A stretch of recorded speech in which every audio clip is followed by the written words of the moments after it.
খুবেই দুখ লগা দিন। কেতিয়াও ভবা নাছিলোঁ অসমত এনেকুৱা এটা দিন আহিব যিদিনা সমগ্ৰ অসমবাসীৰ অন্তৰৰ পৰা ভাঙি পৰিব। আজি আমি সকলো অন্তৰৰ পৰা ভাঙি পৰিছোঁ, কাৰণ আমাৰ মাজত আজি জুবিন দা নাই। মই নকওঁ জুবিন দা নাই, কাৰণ অসমৰ প্ৰত্যেকজন অসমীয়াৰ বুকুত জুবিন দা সদায় আছিল আৰু সদায় অমৰ হৈ থাকিব।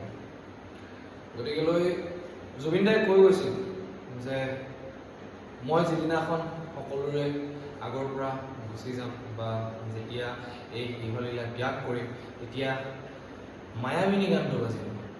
গতিকেলৈ আমিও অকণমান চেষ্টা কৰিছোঁ, যিহেতু গান গাবলৈ নাজানো, যদিও দুটুকুৰা আমি আমাৰ মৰমৰ, আমাৰ অসমৰ হিয়াৰ আমঠুলৈ স্মৰণ কৰি তেওঁৰ কথা মতে দুটা লাইন গুণগুণাব বিচাৰিছোঁ।